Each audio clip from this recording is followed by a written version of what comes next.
Untung di Pertamina ada Ahok.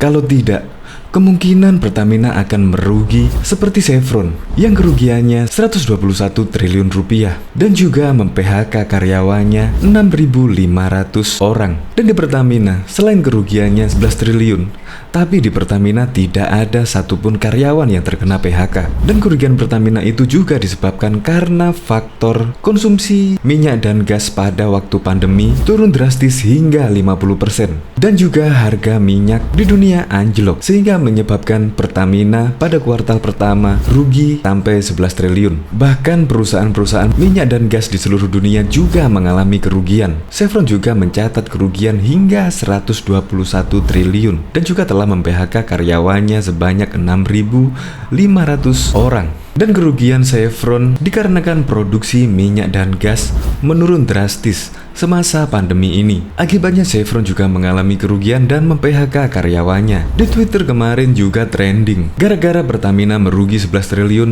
Ahok jadi bully-bulian netizen. Padahal kalau kita mencermati dengan kacamata yang realistis, wajar jika Pertamina merugi. Tapi kita bersyukur PHK di Pertamina tidak terjadi. Di masa-masa pandemi ini, kita wajib bersyukur karena kerugian di Pertamina hanya 11 triliun dibandingkan negara-negara yang lain, perusahaan-perusahaan minyak dan gas lain yang kerugiannya hampir ratusan triliun. Untuk lebih lengkapnya, simak berita berikut ini. Good News Indonesia.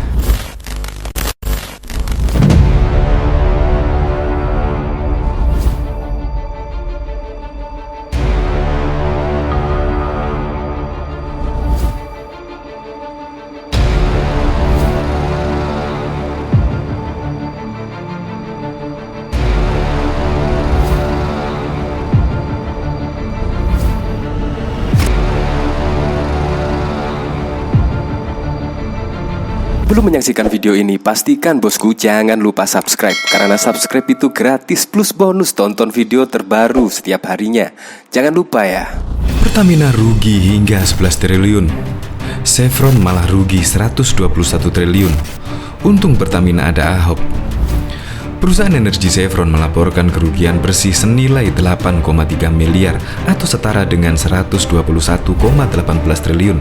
Asumsi kurs 14.600 untuk periode yang berakhir Juni 2020. Kerugian ini disebabkan karena turunnya harga minyak keluar paksa dari Venezuela dan biaya lainnya yang berkaitan dengan pemutusan hubungan kerja PHK karyawannya. Dilaporkan Reuters, pendapatan perusahaan juga mengalami penurunan hingga 32,9% year to year.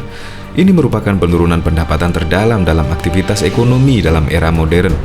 Produksi minyak dan gas tercatat senilai 5,6 miliar US, termasuk untuk investasinya di Venezuela yang tengah dilanda krisis saat ini. Diperlukan bertahun-tahun untuk pulih dan harga produk berkaitan erat dengan kegiatan ekonomi, kata Pierre, Direktur Keuangan Chevron dalam sebuah wawancara dilansir dari Reuters. Kerugian ini sebagian besar disebabkan karena adanya penurunan produksi minyak dan gas di Venezuela senilai 6,5 miliar 8176 triliun. Karena krisis di Venezuela, pemerintah Amerika telah meminta Chevron untuk menghentikan bisnisnya di negara ini. Selain itu, kerugian juga disebabkan karena pembayaran pesangon senilai 1 miliar US atau setara dengan 14,6 triliun kepada 6.700 dari 45.000 karyawannya yang kena PHK akibat ada restrukturisasi secara global.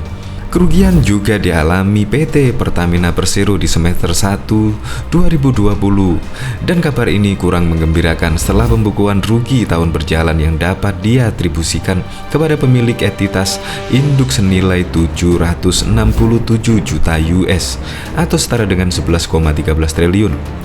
Menurut Direktur Eksekutif Reforminer Institute Komaydi Notonegoro, industri minyak dan gas di masa pandemi ini memang cenderung merugi. Sebabnya perusahaan migas terpukul dari dua sisi, baik hulu maupun hilir. Ada 3 penyebab Pertamina merugi. Pertama, terjadinya penurunan harga minyak mentah dunia. Kedua, penurunan konsumsi bahan bakar minyak di dalam negeri hingga mencapai 30% saat masa pandemi dan pembatasan sosial berskala besar PSBB. Dan ketiga, pergerakan nilai tukar dolar yang berdampak pada rupiah sehingga terjadi kerugian selisih kurs di Pertamina. Untung di Pertamina ada Ahok sehingga kerugian bisa ditekan dibanding perusahaan minyak dan gas di dunia yang kerugiannya hingga 100 triliun rupiah.